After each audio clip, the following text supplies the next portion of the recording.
Up to 40% of employees are going to need to be completely retrained in the very near future due to AI. This is some headlines out of IBM and a study that IBM has recently done. So today on the podcast, we're going to be diving into if this is true, why they're saying this, and where I think this is going. And spoiler alert, I actually think the implications are bigger than even they realize. So let's jump into it.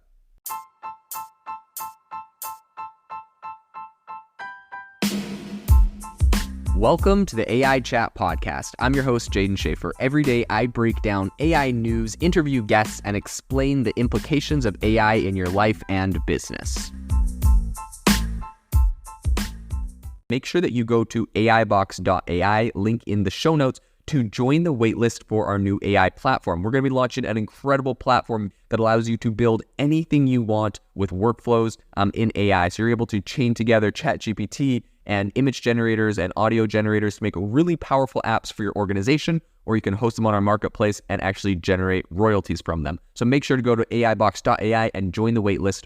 In addition, if you like the podcast, if you could do me a massive favor and please leave us a review on Apple or Spotify or wherever you listen to your podcast. This helps me be able to get better guests on here as they check the reviews to see how you guys are liking it. So if you could please do that, I would really, really appreciate it. Have you ever wanted to start your own podcast? I record and publish podcasts on a platform called Spotify for Podcasters, and I absolutely love it. Essentially, you can upload from your phone or computer, and it distributes to every platform that plays podcasts. They support video podcasts, and you can make money on the platform with ads or even podcast subscriptions, something that has made my life so much easier as a podcaster. So if you're interested, I highly recommend you give it a try. You can download the Spotify for Podcast app or go to spotify.com/podcasters to get started on your podcast today. The headline here is obviously the fact that generative AI models like ChatGPT are super flexible in their capabilities and tasks like writing and coding. And because of this, they're sparking a lot of concerns about the potential of job replacement. I recently had a podcast, if you listen to it, was 20 jobs that ChatGPT or GPT-4 is going to replace. It's actually a rerun of a podcast I did even earlier. So this is not a new concept. This is something that people have been concerned about for a very long time and for good reason. I think a recent study from IBM suggests a more optimistic view on this, right, than just replacement. And essentially is urging individuals to harness these AI tools for their benefit. Now, before I jump into this, I want to say I recently went to the AI4 conference. This is a big conference with people from all the top AI companies giving talks, speeches, networking, all sorts of things. And there was a theme that I heard a ton at this conference, and I actually think it's false. Now, this is the theme. I heard this from so many people. This was quoted by so many people at top AI companies that said, AI won't replace you, someone using AI will. Now, this is a really good feel-good statement because it's don't worry, the AI won't replace you, just someone using it will. So you learn to use AI really well, and if you're really good at AI, then it won't replace you. You're gonna keep your job and you're gonna be great. Okay, so that's the feel-good thing that everyone's saying, and they're trying to comfort their employees. I think this is wrong. I think AI will 100% replace you, and I'll tell you why. But let's dive into this study really quick by IBM before I get on to my controversial statements that I think are actually very accurate. So in any case, diving deeper into AI's influence on business dynamics. So IBM, of course, they recently did this report, and they really highlighted the transformative power of AI on operational strategies and its impact on job roles. So the data drawn from a really comprehensive survey involved 3,000 C-level executives spanning 28 countries and another 21,000 workers across 22 nations. So this is obviously a very big study. This is actually something that I'm going to give IBM a lot of props for.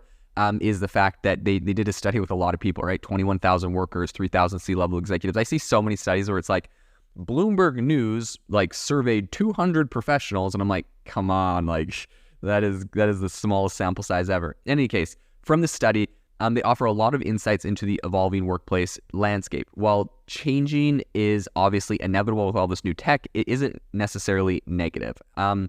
So based on the surveyed executives' feedback, a staggering 40% of their workforce will likely need reskilling within the next 3 years in light of the AI integration. Okay, so let's break this down. Coming from the very top, the C-suite, they're saying 40% of our workforce is going to need reskilling within the next 3 years. Okay, but here's one question for you.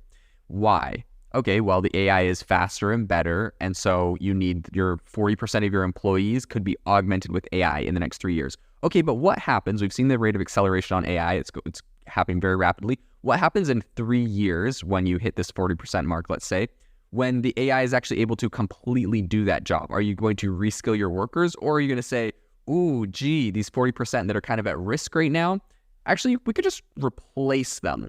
This is the scenario that I envision happening in the future, and I'll give you my points on this in a second. But essentially, this translates to a massive 1.4 billion of the global 3.4 billion workforce, as per World Bank figures. So that's 1.4 billion people that they say need to be reskilled, and I argue may be completely replaced. But there's a silver lining. A significant 87, in their study, there's a silver lining, but maybe it's not in reality. We'll dive into it. But a significant 87% of these executives anticipate generative AI to enhance roles, rather eliminate them outright. Okay, this is the exact same thing I saw at my conference a lot, right? 87% think it's just going to enhance roles instead of eliminate them.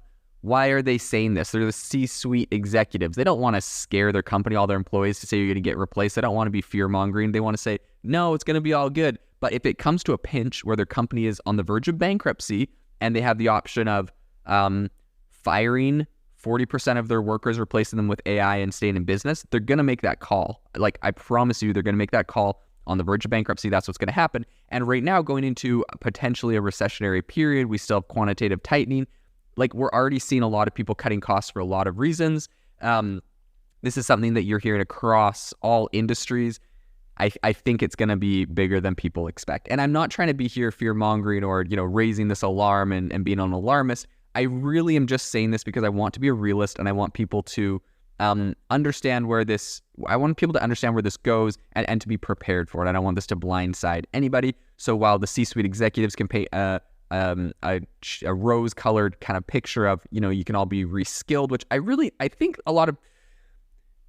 think when it comes to reskilling, people aren't going to be in the exact same job, just being reskilled, augmented with AI doing the same thing. I think that there's going to still be jobs. I don't think jobs are going to be eliminated. We're going to have this massive unemployment, but I think that there will be jobs that you can take to help you run these programs. But I think a lot of the tasks that people in organizations are doing, customer service, sales, I think they'll be completely eliminated, and they'll just have a handful of people that are like running the system itself, developing prompts, coming up with better strategies for it. But they're not going to be like, the salesperson isn't going to be making the sales calls, or the customer service person isn't going to be, chatting live with someone that's having an issue. AI is going to take care of all of that side of it.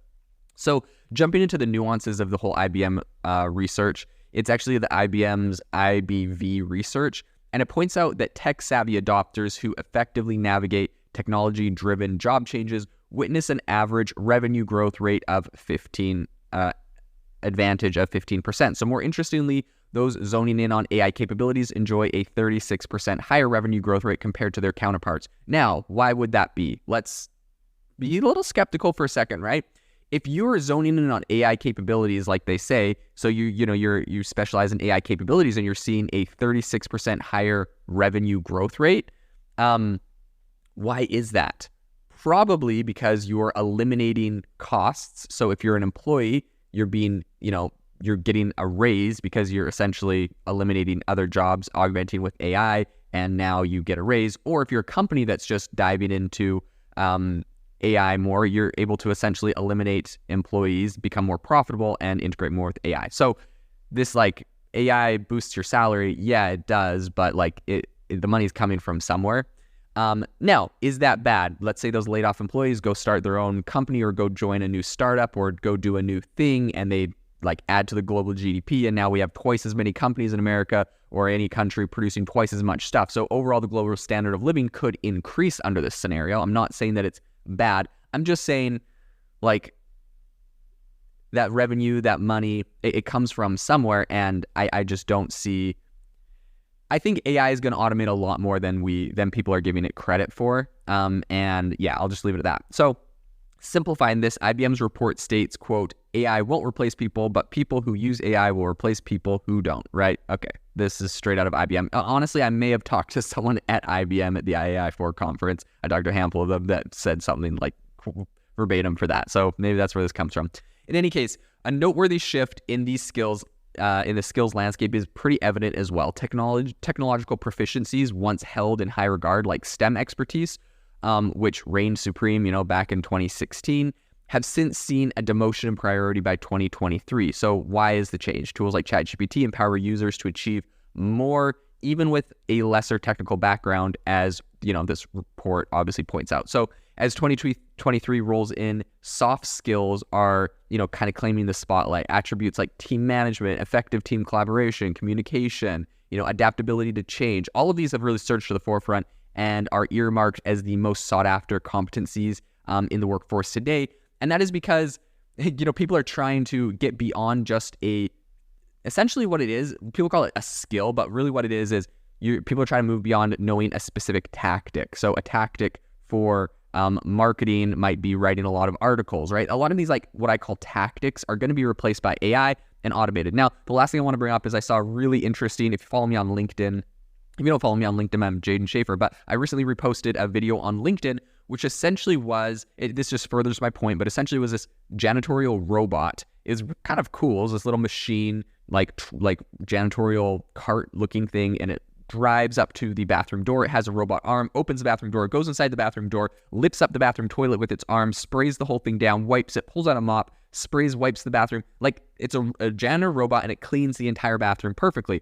And it was kind of funny because the person that posted it literally said, the company doesn't expect these to replace janitors, but to help them do, some of the less desirable tasks like cleaning the bathrooms. And it's like, yes, this thing is a fully capable robot that can open doors, walk in, spray everything down, like lift up items, move them around, mop, sweep, spray. 100% this thing is going to replace janitors. Like, it's just funny. People always throw it, like, if they don't want there to be a negative sentiment because they know the reaction, the first instinct is, oh my gosh, this is going to replace jobs, right? Which, like, that's a fair assumption. People are afraid of change, but let's be honest, jobs have been evolving for the last 200 years, right? Like, no one is there's a lot of jobs that exist a long time ago that we wouldn't want to have today. So in any case, this is 100% going to replace janitors. It said they were doing the bathrooms, but this thing's going to definitely just go around and vacuum the office and wipe down the desks and do everything else a janitor would do. So janitor jobs are replaced. Now there's going to be a job for someone to maintain those machines, maybe clean those machines, maybe, refill the soaps and all sorts of other things. So there's like jobs that are created around this little robot, but this definitely eliminates a number of jobs. So one bright side I will bring up is that America and many countries are currently in a labor shortage.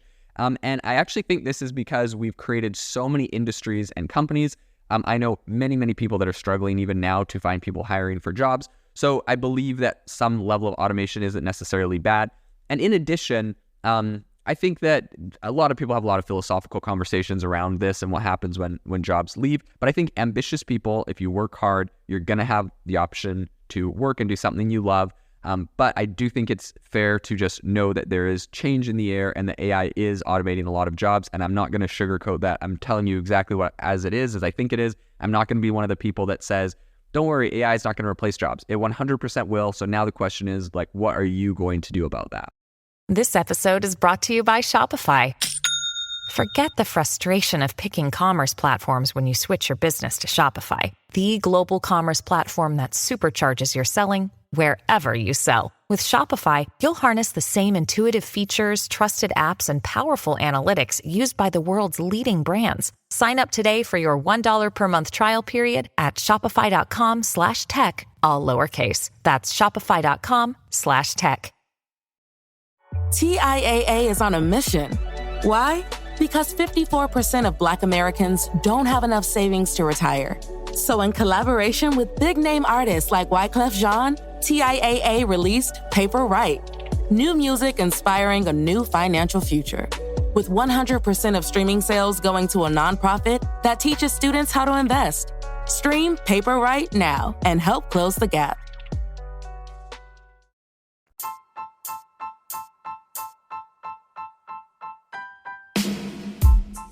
Thank you for listening to the AI Chat Podcast. If you enjoyed the podcast, I'd appreciate it if you rate me wherever you listen to podcasts. And if you're looking for an innovative group of AI enthusiasts, make sure you check out our Discord channel and also our Facebook community. It's obviously a lot more interactive than a podcast where we can actually share software tools, prompts that we're using in everyday AI. I'll leave a link for those in the description below.